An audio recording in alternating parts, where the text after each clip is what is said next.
Okay, now we're in that limbo world where we have like a build up towards a Saudi show or an Australian show, one of these glorified house shows such as the Greatest Royal Rumble or Crown Jewel or the Superstar Showdown or something. The builds up are always awkward.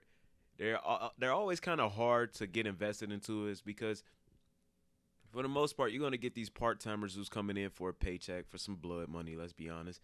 Then you got these championship matches. You know nothing's gonna happen. You get the Roman Reigns versus Goldberg.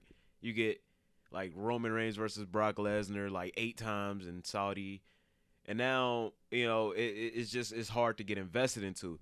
So before we get into this show though, because this we're going to do something different.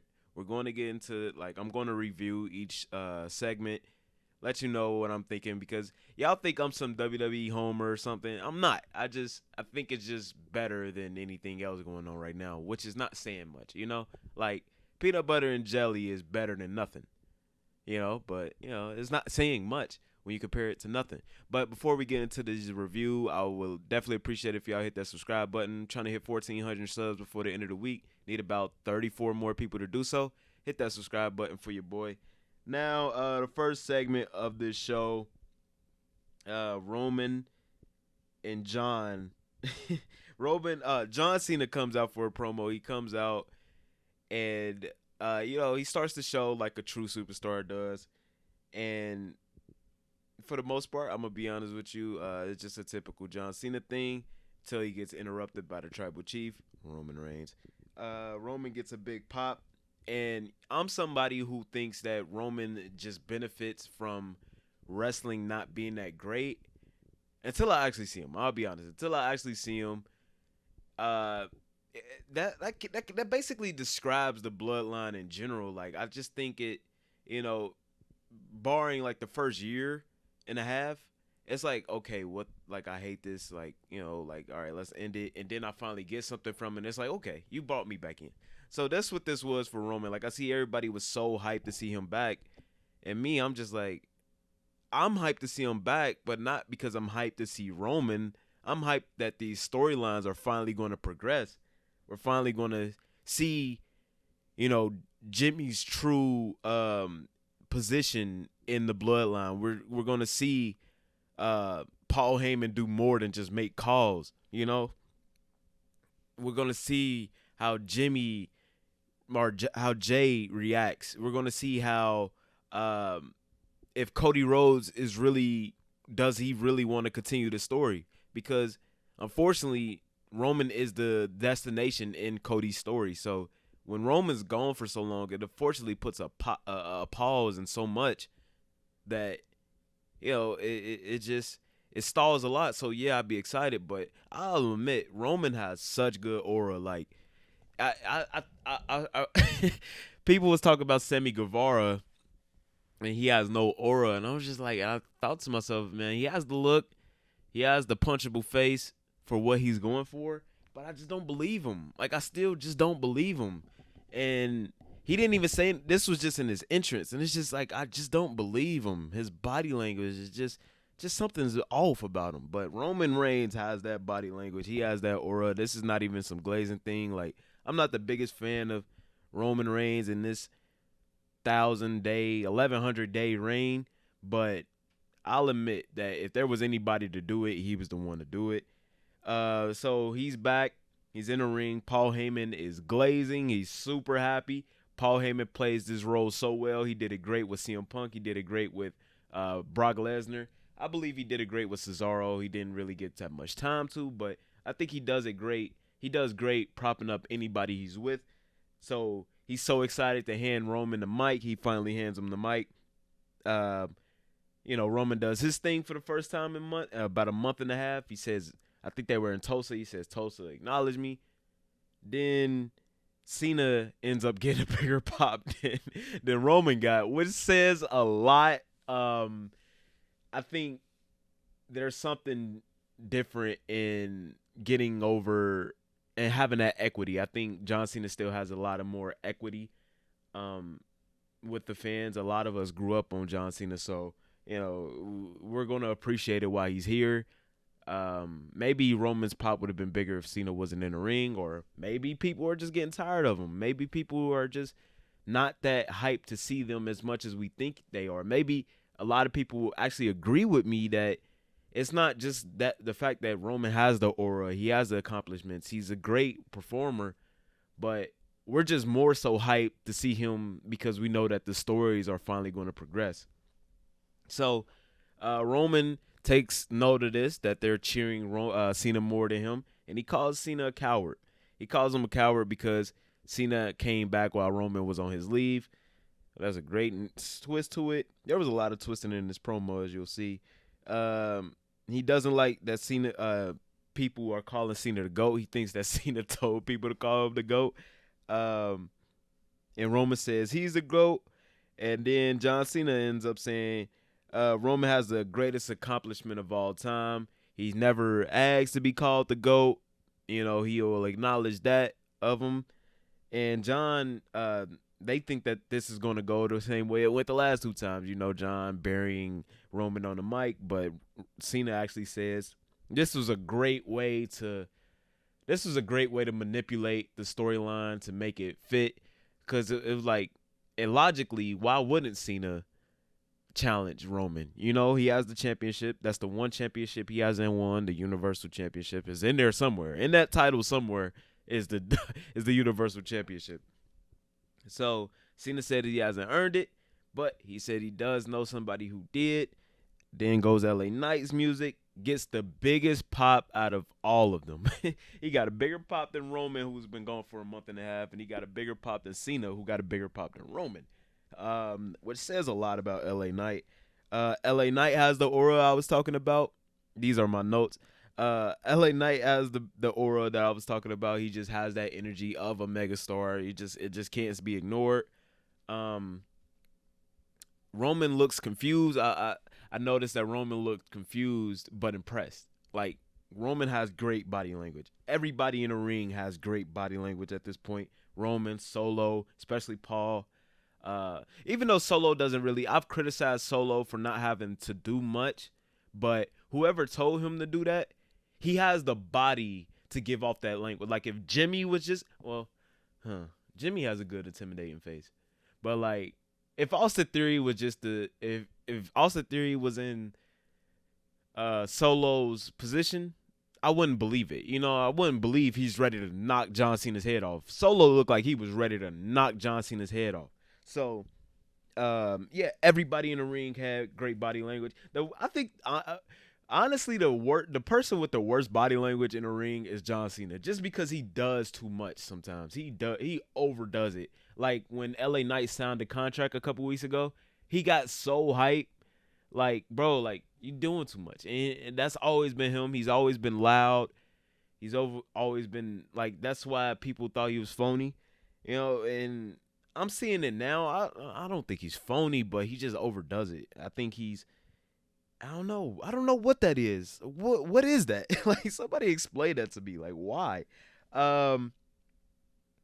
So John ends up making a big deal about passing the mic to LA Knight. I guess it was kind of like a mini passing of the torch moment, because I think he passed the torch to Cody like a couple months ago, or not even a couple months ago, like before Mania. Solo still hasn't taken his eye off John. Like I said, I love his body language. LA Knight ends up saying, "You pissing your pants yet?" This gets Roman to laugh. It got me to laugh. I'm sure everybody else was laughing. That is like who says that? I think that somebody says that. I don't know. The guy from Walking Dead. We got our pissing pants on or something. Something like that. Neil. Was that his name? Negan, not Neil. Negan. LA Knight was great on the mic tonight. He got his yells in. He got his na-nas in. This led to, and I noticed, I'm just reading off my notes, honestly. Solo was still staring at John Cena, but John Cena was ignoring him. I think they're definitely having a match at Crown Jewel. Great camera shot of Roman and LA Knight's glasses. Like, they zoomed in on LA Knight, and you could just see Roman's reflection, big as hell, in LA Knight's glasses. Like, they gonna use that for a shot. Like, I seen somebody tweet that out, but I thought it was Photoshop. Like, it was so good, I thought it was Photoshop. But no, it was a real picture. It was a real video. LA Knight, like, he said Roman was in his way, and then you zoom in on his glasses and you just see two big ass Roman Reigns in his frames. That was perfect. That was perfect to me. Roman says, "Who the hell do you think you are standing in this ring?" I took exception to this because it never really feels like, like if this was a high school, it doesn't feel like Roman owns the school. He's just the bully who changes the energy in the room when he's there. You know what I'm saying? Like, he's like the manager. He never felt like the owner. He just feels like the manager who, like, you're going to have a bad day if he's working that day. You know what I mean? Then LA Knight pops his shit. He talks some shit back. He got, again, like I said, he was great on the promo. But while he's talking his stuff, Jimmy attacks LA Knight from behind. John Cena tries to help him, but Solo stops. LA Knight comes out on top. Cena gets the crowd hyped as he watches. It was very awkward because it's like, all right, Solo has his back turns to you now, John. Like, you should probably go after him. You know what I'm saying? Like, you're not above a cheap shot. I know you, bro. But he didn't. So then Roman backs down. Solo ends up challenging LA Knight to a match later tonight. I'm assuming, I watched this on YouTube. I'm assuming LA Knight accepted. So, yeah, that is our main event. This segment was pretty good. I think the only thing I would change was Cena's involvement. He just looked very, like, awkward. Like, what was the point of him being there at all? Like, maybe you could have had LA Knight just interrupt Roman. Or maybe, I don't know. Like, John Cena being, afraid of Solo. I don't know. It helps, but I just don't believe it. That's the only thing I would change.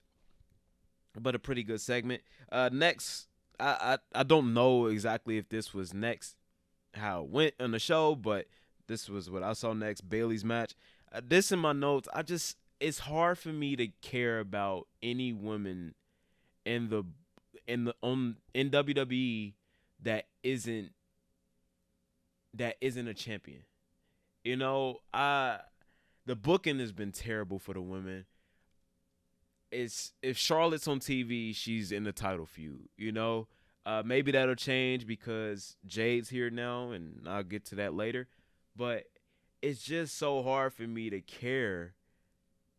The match sucked. The match tonight sucked between Bayley and Zelina. Why does Zelina keep having matches just to lose? She has the same match every time, except this time she had like these two like super awkward 619s on the bottom rope. Zelina obviously has talent, but we just don't believe her. Bayley has been stuck in limbo for like a year now. We know that Damage Control is going to break up. Maybe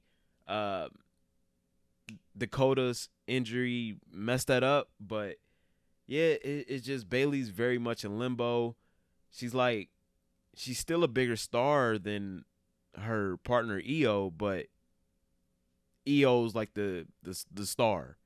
It's weird. It's super weird. It's like if Solo was the champion, but Roman was like Solo's backup. It's weird. Bayley, man, Bayley is sorry, man. She is getting thick. God damn, boy. Like, what is going on with her? I don't know what it like. People have always said this about Bayley, and I'm not gonna spend too much time on this because I'm not about to be a creep. But yeah, Bayley, just Jesus Christ, man. Yeah, you go, girl. Yeah, like I said, it was some very awkward 619s, and then Zelina hit a Meteora. Ugly. I hate that move so much. Just because I got bad knees myself, I hate it when Sasha did it. I hate it when Evan Bourne did it. I believe Evan Bourne did it. I just don't like that move. I got bad knees. I'm not going to get mad, but I don't like it. Zelina ended up hitting a very awkward bottom rope 619 on Io Sky. Hit her in the stomach. Then she got distracted. Bayley took advantage, hit that terrible finisher. Bayley needs a new finisher in the worst way before she ever wins a championship again. She needs a new finisher. Zelina loses again. Then a post-match brawl happens. That was terrible as well. Very awkward. Io wouldn't put down her title for some reason. Dakota Kai didn't even jump in the ring to at least like talk some shit. Like she didn't even do that. But no, I guess, man. I guess is really bad. And then you already know who came out, Miss Charlotte Flair. But even then, she messed it up because she ran out of heels looking like a gazelle, running very awkwardly. Like I've walked in Timberland boots, with not the right socks, and they just like messed up the back of your heel. I can only imagine how it feels to run in heels. Like I've seen her run out without shoes on before. Why didn't she just do that? I think she was more worried about looking good than performing a job. As she's running like a Giselle, the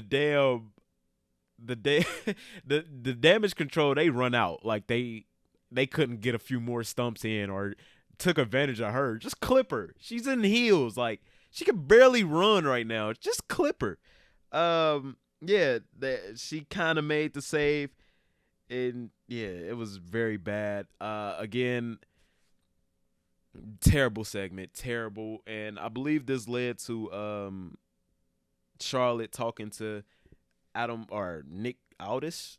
This is how I know I'm just all off track because Nick Aldis came out after, so I'm gonna just act like this all came together. Yeah, so as Nick Aldis is talking to Jesus, man, I'm sorry. My damn, I'm all off track with this. Yeah, so I'm assuming we're gonna act like this happened after. Fuck it. So Nick Aldis is talking to Piper Niven and Chelsea Green, the tag team championship champions. They acknowledge the tag team curse because it is cursed. The championships are cursed. Yeah, and then he says they'll do something, and then I just can't care. I'm sorry, I just can't care less. I don't care at all. Then Charlotte comes in. She tries to talk to Nick. Charlotte was looking good. If you don't think about the Oreo or the damn heels, she was looking like an Oreo. She looked good. I'm gonna give her points for that.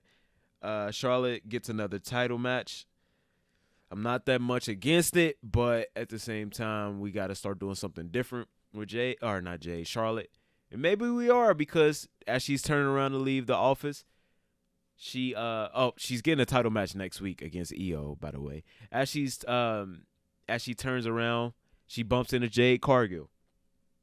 Triple H introduces them. Everyone in the room is smiling like they can't help themselves from smiling. Charlotte says she knows who Jade is before Triple H can spit it out. And he said it's nice to meet her. Jade says it's a pleasure. Charlotte says it will be. Real dickhead move. Real dickhead move by Charlotte. It makes me think, like, what if Jade costs Charlotte the match next week? But I doubt they're going to thrust her into a big position like that. Unless maybe Jade and Charlotte are going to have a match at Survivor Series. I think Triple H would know if Jade is ready. I don't think this is like when Cody Rhodes got called up too soon. That was like, almost 20 years ago now. Like, I don't think it's like that anymore, where you got like Triple H would know. So we'll see where that goes. That doesn't necessarily mean that Jade is in a position now, or she's being propped up now to face Charlotte. It just means that, she's making around. She made an appearance at Fastlane. I don't know if she made an appearance on Monday Night Raw. Most likely she will this Monday. If not, she made an appearance at NXT. Now she making an appearance at SmackDown. So who knows if this leads to something. But that saved the women tonight. That was pretty good. But other than that, yeah, that Bayley match was awful. She needs a new finisher. they gotta start doing something different with Zelina. What happened to the LWO? Where were they tonight? No Rey Mysterio tonight, weirdly enough. So, uh, LWO has kind of been a flop so far for Zelina, and ugh. It's not hard, bro. It's not hard to book women. They're just men with different private parts, bro. Just it's not that hard. So, moving on, Pretty Daily. I actually kind of like this segment. Pretty Daily. I like the injury stuff. I want to like them, but I like Pretty Daily. But the thing that is holding them back for me personally, they remind me of Breezango way too much. It's just too much there. Butch came out. Ridge Holland and Butch, the Brawling Brutes came out, and I really love Butch Holland. I mean, not Butch.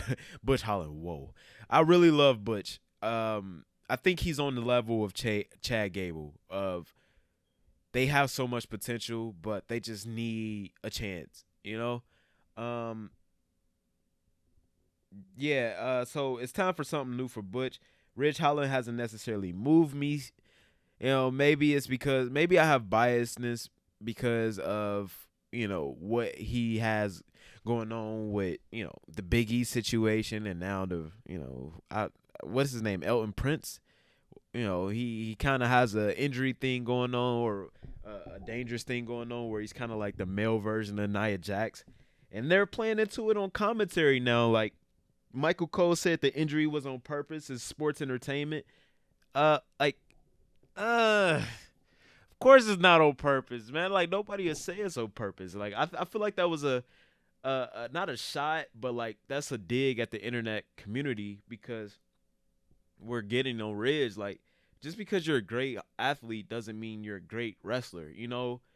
Like, Ridge Holland looks in better shape than Hook on AEW, but Hook does his moves so effortlessly, so clean, so efficiently, that they do about the same moves, but just Hooks looks better. It lands better. He executes better. But back to this match, a pretty typical WWE tag team match. Back and forth, heels get on top, or but they had this one spot where it was like, one of the guys were pulling the other guy up. I like, at first I thought he was like trying to test his shoulder, but apparently he was like pulling him back up because he was about to fall, but he like fell on purpose. It was like really, really weird. I don't get it. I don't get it at all. It was very awkward, but whatever. Ridge has a good comeback. And I wrote in my notes, he had a good comeback, but they're definitely losing. It was obvious at a certain point that they were definitely losing. Then Butch ended up taking a back body drop on the apron. I hate seeing stuff like that. Like, bro, if wrestling was done right, stuff like that could end a match, bro. Like, commentary builds up the apron so much as the hardest part of the ring and all this and that. That could literally end a match. A back body drop on the hardest part of the apron, unprotected. Come on now.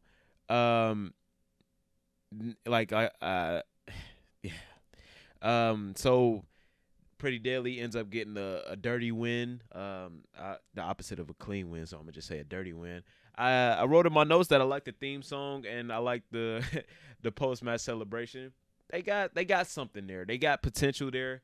But tag teams in WWE often go in limbo, so we'll see where it goes. But I'm liking them, and I'll keep an eye on them. Butch needs something new. I think it's time for him to celebrate. What is it? Butch needs to separate. Jesus Christ, from the Brawling Brutes. It's about that time. He's too good to be a Sheamus backup at this point. So. Yeah, I definitely appreciate it to see him go on this little singles run. Maybe a couple matches in the UFC, United States rankings. So, yeah, that was that. We'll see what happens. Next, the Street Profits what is their name? Bobby Lashley and them. They all had a segment. Carlito had his entrance, or not an entrance, but he had an interview. Carlito had an interview, and I was just thinking, like, the first thing that popped in my mind, like, damn, I'm hoping he gets his entrance music back because the new one sucks. It absolutely sucks. He says he brought back the catchphrase, the cool. So who knows? Who knows? He still has an apple. He's still acknowledging his previous character. So we'll see. Bobby Lashley interrupts him. And the first thing I wrote in my notes was Bobby Lashley shouldn't, he shouldn't be MVP. I'll give him time. We'll see. But I think MVP is perfect for that position. Bobby Lashley could be the star. The Street Profits could be the backup. Omos could be the big bodyguard for all of them. Like, come on, it's right there, bro. It's right there. Get MVP involved if you can. Like, I don't know if he got some health issues going on. I don't know, with the contract obligations, but you like knock out so many birds with one stone with that. You get Omos involved, you get Bobby involved. You work to everybody's strengths. And then eventually, if you want to break out Montez Ford, you can break him out. It's not that hard. Carlito ends up challenging Bobby Lashley for his first singles match back. And then out of nowhere, the Street Profits come out and attack him.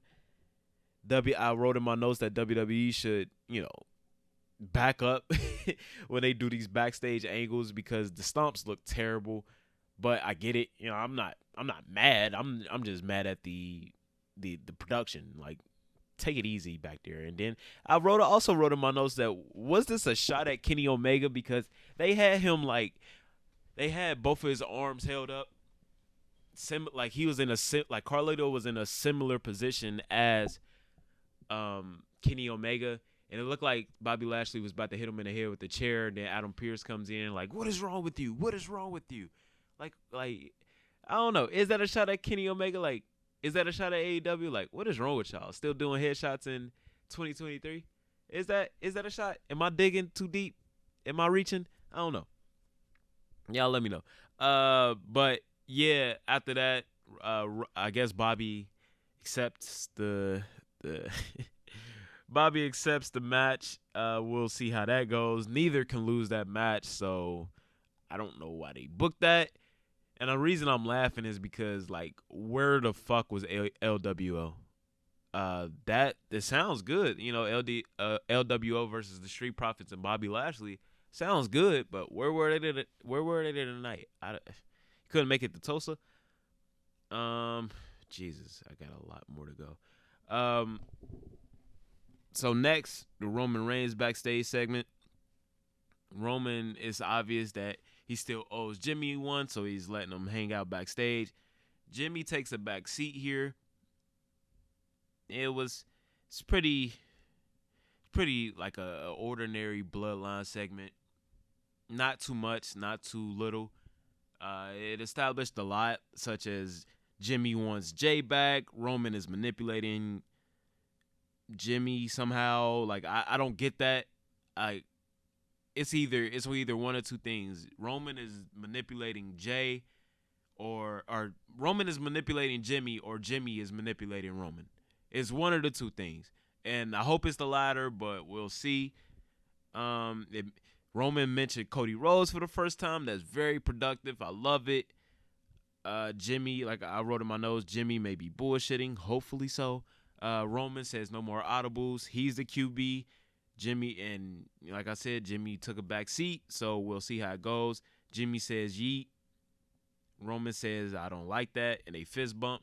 So Jimmy is still trying to get on the good side of Jey, or he still wants Jey, but Roman doesn't. Roman's done with him, so we'll see where that goes. A pretty productive segment. Two productive backstage segments.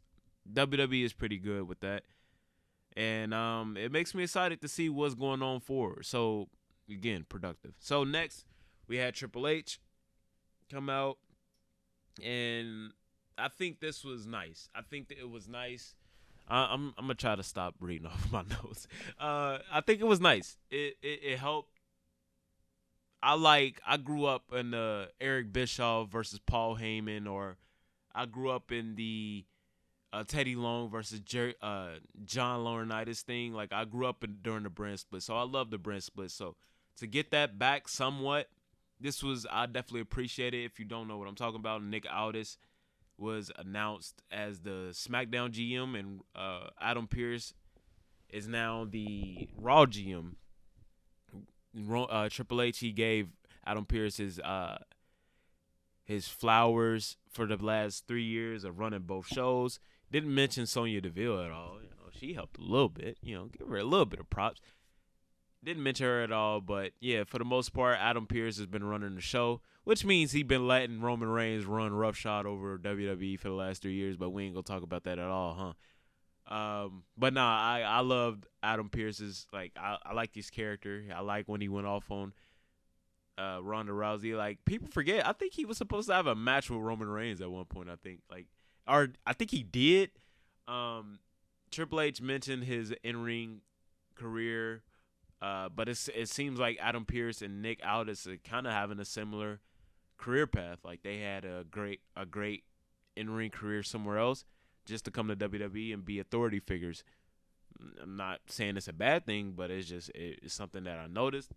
This was productive for someone like Dominic Mysterio, because he came out, got so much heat, got to work with these three guys, and Nick Aldis ended up. This is where I didn't like. This is the part where they kind of lost me, honestly. So maybe I should take back my statement that this was a nice, productive segment. Nick Aldis finally tells us who SmackDown traded Jey for. It was Kevin Owens. Kevin Owens got traded for Jey Uso. Who does this benefit? Like, the only positive I could find in Kevin Owens going to SmackDown is the fact that now Sammy and Kevin Owens don't have a betrayal angle. But literally, like, why is Kevin Owens always just the break the glass in case of emergency guy? Why is he the fire extinguisher? Like, I'll give them the benefit of the doubt, but I swear to God, if we get another Roman and Kevin Owens match, I am going to. Never mind. But why? Who does this benefit? Why? I don't get it. You had it right there. Just say that Cody got traded for Jey Uso. You can start a little tension between Jey and Cody Rhodes, because maybe Cody Rhodes didn't tell Jey that he was getting traded for him or whatever, and it was right there, bro. It was right there. But and that's the way Cody gets on SmackDown. I don't get it. It was right there, man. Very disappointing. Kevin Owens, of course, he stunners Dominic Mysterio. I love KO, man. I do, but I just don't get it, bro. I don't get it. I look at Kevin Owens like the Seth Rollins level of, they just use him when they have nothing else. Like he's their John Moxley, It's just I love Kevin Owens. I love Seth Rollins. I love John Moxley, but why, man? Why? But yeah, that was that segment. Fuck. Damn, I hope I don't get demonetized, man.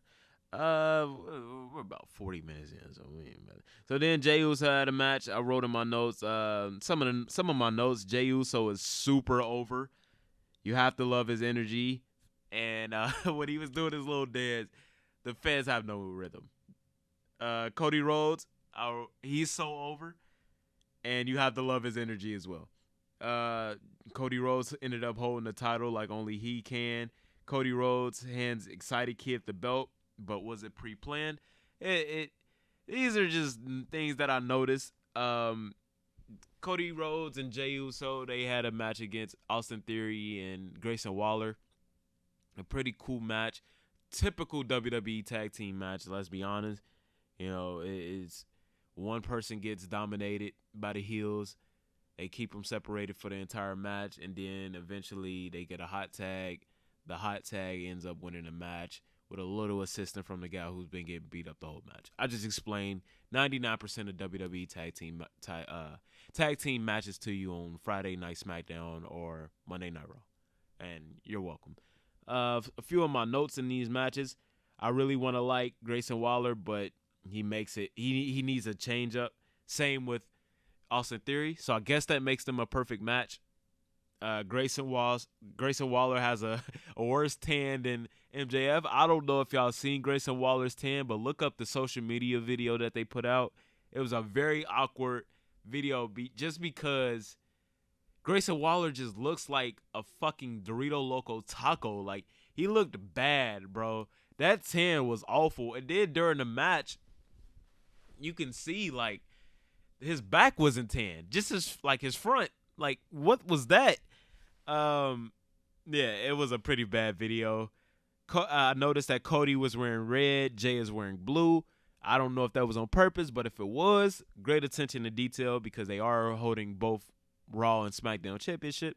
I like that. A little detail. Jey got headbutted in the match, and Grayson sold it as if he got headbutted, and Jey no-sold it, started dancing. I really like that because I always heard, don't headbutt a Samoan, but nobody ever but when a Samoan headbutts you, it was like nothing. I don't know. So Corey Graves even acknowledged it, made a joke out of it, like, oh, he don't know the rules. He's a young guy. So, yeah, I really appreciated that. I wrote in my notes also, Theory seems more like Jack Swagger than John Cena. Like, all the talent, the look, the ability, but the character just isn't there. Like, he probably will win a world championship one day, but it won't lead to much, similar to Jack Swagger. If you don't know who Jack Swagger is, I believe his name is Jake. What is his name now in AEW? Jake, he got the hat. I'm looking it up as we speak now. Jake Hager. Okay. Yeah. He's like him to me. It was a typical, like I said, it was a typical WWE tag match. I also wrote in my notes, Austin is terrible at trash talk. Yeah. It is. He has the body language. He has great body language. Like, when Cody made the hot tag or Jey made the hot tag and Grayson tagged him in, he slipped. So it made sense that Cody had the momentum over him because Austin Theory slipped. It was obvious that he slipped on purpose, but yeah, it was like, it made sense. The body language was logical, and I like that. I appreciate that. That was pretty much it. I also wrote Cody Rhodes has to stop the springboard moves. I never liked the Cody Cutter, the springboard, like what's that called? The where he kicks. That never really bothered me much. Like, it was a pretty okay move, even back in his first run in WWE. Like, I never had a problem with the kick. But the Cody Cutter just doesn't work for me, especially now that they're trying to add something to it and make it like a one Cody, what they call it, a Cody. It's bad. Even the name is bad. He keeps landing on I'll admit, it's only been twice, but he landed on his neck on Monday, and now he landed on the shoulder that he messed up about a year ago. You got to leave that alone. You got to leave the springboard attacks alone. You could keep the kick. The disaster kick. You could keep the disaster kick, but the Cody Cutter has to go. It's over, man.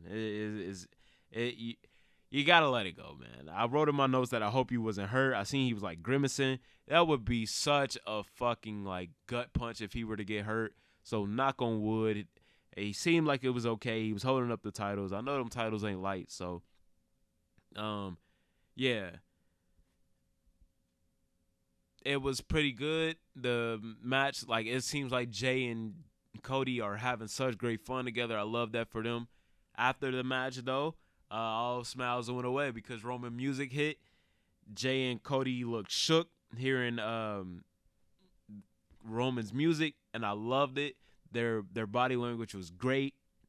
I believe like Cody was like, "This is my first time seeing you since Brock Lesnar destroyed me in front of you," and Jey was like, "This is my first time seeing you since I kicked your head off." Like, it goes into what I was saying earlier. Like Roman has this aura that they've built around him. Like again, he doesn't run the company, he doesn't run the high school, but when he's in the high school, the feeling in the air changes.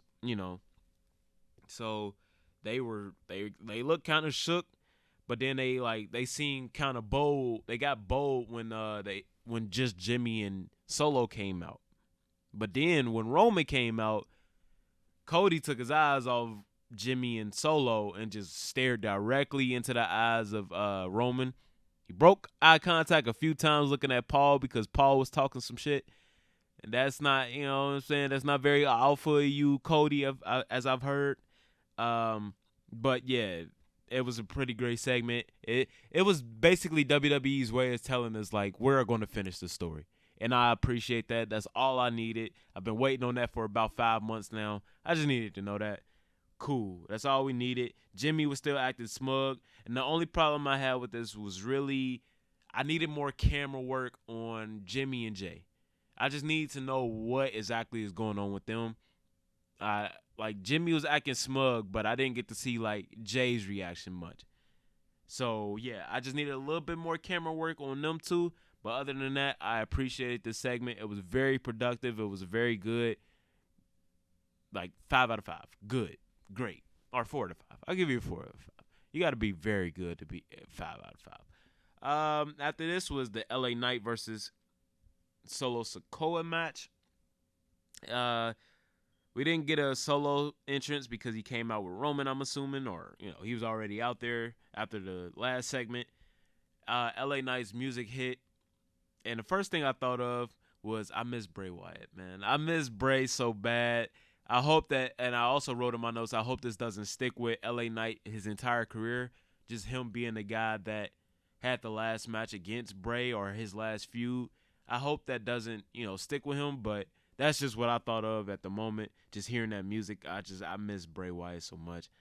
LA Knight had people off their feet. He's super over. He's super good. He's going to be good. I also wrote that Solo or LA Knight can afford to lose this match, but apparently not because one of them did.